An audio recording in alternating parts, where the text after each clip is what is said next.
Agnebi TV.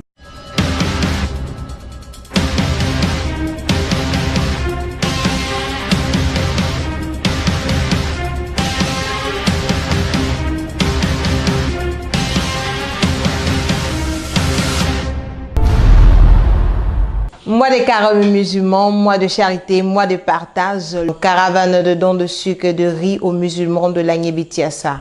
Après les musulmans du département d'Agboville, les musulmans du département de Tabo ont reçu le sucre et les sacs de riz du président de la région de l'Agnebi-Tiassa, Pierre Ngou Demba, pour soutenir ce mois de jeûne, de partage et de prière. Au sommaire de cette édition, le maire de Ndoussi, Ogumogolé Marcelin, a remis hier des cartons de sucre et de boîtes de lait aux musulmans de sa commune. Tournée du président Pierre Ngou Demba dans la région de l'Agnebi-Tiassa. C'était le week-end dernier dans le département de Tiassalé où il est allé visiter l'hôpital et le lycée de la commune. Gestion et lutte contre les ordures sauvages dans les communes de la région de l'Agnebi-Tiassa, un casse-tête chinois pour nos élus. L'échec du maire d'Agboville dans cette édition.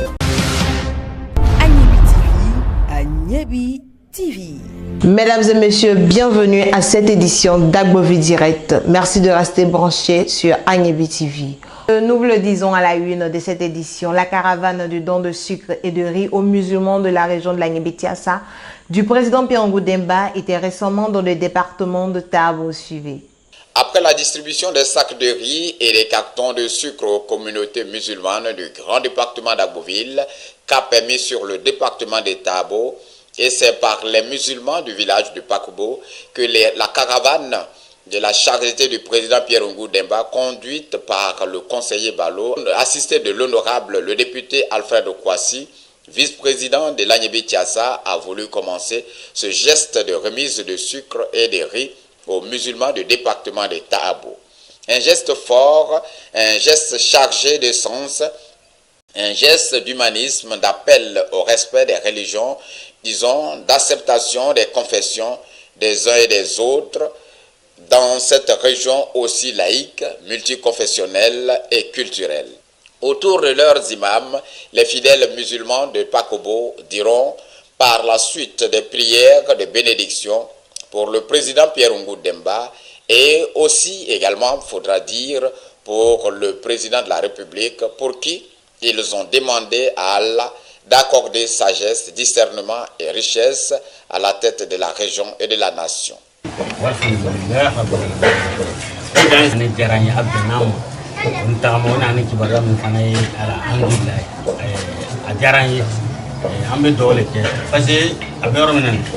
Et donc, après les populations de Pakobo, la caravane a mis cap sur la commune de Tabo. Puis il a fallu mettre le cap sur la ville de Tabo. Après la réception du don, les fidèles musulmans diront aussi ici des prières pour le donateur et aussi pour le conseiller et le député qui ont été mandatés de conduire le don à eux.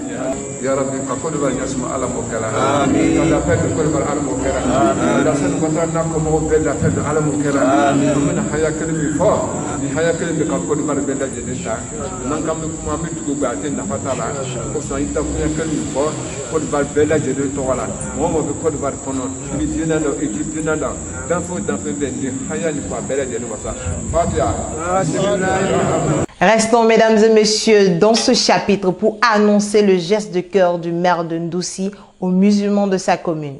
À Ndoussi, dans cette commune du département de Tiassalé, le maire Ogumogolé Marcelin n'a pas voulu se soustraire de la vague de la charité qui se signale ça et là partout dans la région. Si ailleurs, ce sont des dons de sacs de riz et de sucre, ici à Ndoussi, le maire Golé a voulu apporter un plus. C'est donc des cartons de sucre et des boîtes de lait qu'il a plu au maire de Ndoussi, que l'on se plaît d'appeler à Ndoussi le Golé d'or, d'offrir à sa communauté musulmane. Un geste de cœur et d'innovation que ces populations musulmanes ont applaudi à tout rompre. Aussi, Ont-elles prié Allah d'accorder longue vie à leur mère qu'elles veulent voir garder aussi longtemps le fauteuil de la commune pour continuer et achever ses travaux et ses actions d'élan de cœur. Tournée du président Pierre Ngudemba dans les départements de la région de l'Agnébé-Tiassa. Pierre Ngudemba était récemment dans le département de Tiassalé pour visiter le lycée suivi. En ce grand jour, le lycée moderne Tiassalé se réjouit. Il se réjouit de votre présence en son sein. Papa Demba Pierre.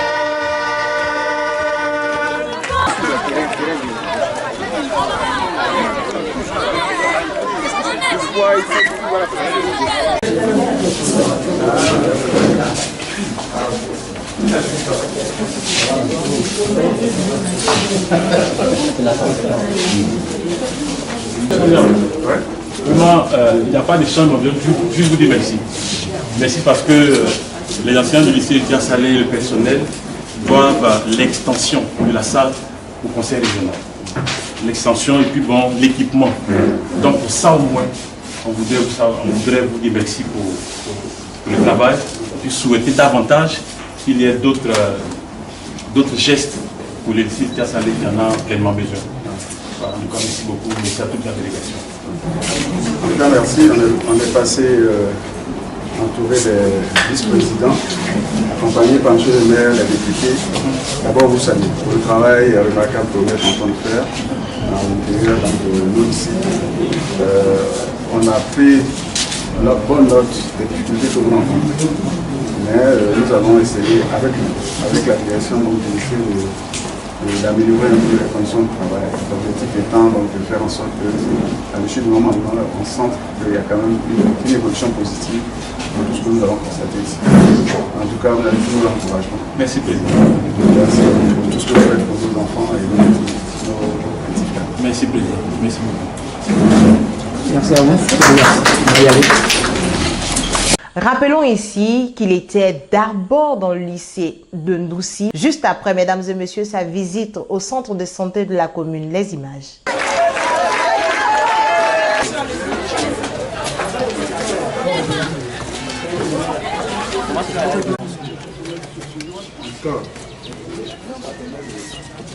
Quelle est la planification ici? Voilà, je pense que c'est quand ça compte. On va réfléchir là-dessus. Parce que les repas. 13h, donc s'ils n'ont pas fini à 13h, ils sont obligés de finir. Donc il faut que les mangent quoi. C'est une autre particularité. Non, il y avait la grève ici. Oui, mais il y a 2 semaines, il y a eu cours ici. Il y avait. Mais nous, quand on était au lycée, le lycée organisait pour que les élèves allaient à la classe. Non, les mercredis, on balayait la classe, on faisait. Donc vous aussi, vous avez une responsabilité de tenir dans un environnement. Les filles de ménage, tout ça qu'on a, ils n'ont pas les devoirs. Ah non, alors tout, ils ne pas se payer ça. Donc il faut qu'ils apprennent au moins à faire. Comment en Europe? Oui, en Europe, parce que... Non, mais moi j'étais dans une école primaire dans un village. C'est là-bas que j'ai fait mon métier, on balayait la classe. On arrête les cours plutôt à 17h35. Avant, on arrêtait à 18h, mais les élèves, d'autres établissements venaient attendre nos élèves à la porte. Et quand ils sortent, net, c'est la violence. Voilà. C'est une grosse... Ça, c'est ici, ce sont nos toilettes. Les toilettes des élèves. Ça marche? Ça, bon, on a un problème d'eau ici, ça fait que ça ne marche pas. Ce n'est pas suffisant pour le nombre d'élèves que nous avons. Oh, mais est-ce qu'il est là? Tout ne fonctionne pas. Tout ne fonctionne pas. Les deux portes ici fonctionnent. Une porte pour les filles, une porte déjà, on va faire fonctionner ce qui est là, et puis après, on va peut-être mettre si ça ne fonctionne pas. Ça ne fonctionne pas. Ça, c'est quoi? C'est les aires de jeu? Le terrain, on va aller là-bas. Les images de la visite de l'hôpital de Tiassalé dans nos prochaines éditions. Gestion et lutte contre les dépôts sauvages des ordures dans nos communes mesdames et messieurs. Pourquoi l'échec de nos élus locaux? Suivez l'analyse de Gaston Boni. Un échec justifié, comme partout ailleurs, dans toutes les communes, par l'absence des fonds alloués au ramassage des ordures. Échec justifié tout aussi par l'indiscipline caractérisée des uns et des autres, disons des populations, qui à en croire aux faits et gestes au quotidien, laisse penser et avouer que l'on est en face d'une population qui n'a rien à voir avec l'hygiène publique et le respect des choses et des lieux publics. Une population au comportement anachronique, au comportement fâcheux, qui frise, mesdames et messieurs, le ridicule quand on pense l'espèce humaine. Et nos communes sont à l'image de nos actes, de nos comportements. Sinon, il convient de dire que c'est même un choix politique, voire une volonté manifeste de ceux qui ont en charge les leviers des finances de l'État. Quand on va vers les populations, c'est ce que l'on nous fait croire. C'est avec alors une hargne de vengeance que l'on nous fait remarquer que nous payons chaque fois pour le ramassage de ces ordures à la CIE, à la SODECI. Alors, où va cet argent? Où va cet argent que l'État nous oblige à payer chaque fois que nous faisons face à nos factures d'électricité et d'eau? L'État nous fait payer la taxe rémunératoire enlèvement ordures ménagères. C'est bel et bien inscrit et écrit sur nos factures de CIE, de SODECI.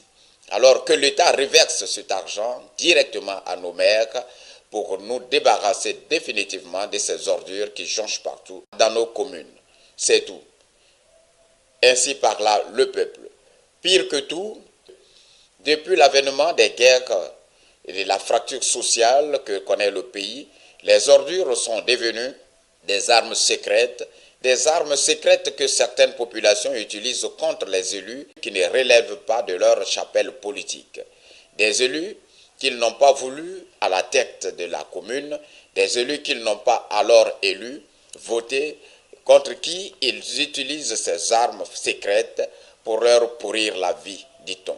Un geste, disons un acte, une guerre sournoise, une guerre froide, déplorable, aux conséquences bien fâcheuses.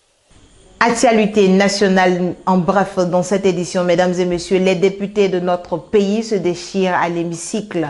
Impossible de s'entendre sur la formation, disons, la composition d'un bureau. Fin de cette édition, mesdames et messieurs. À demain, si Dieu le veut, Inch'Allah. Mais suivez cette image et à demain.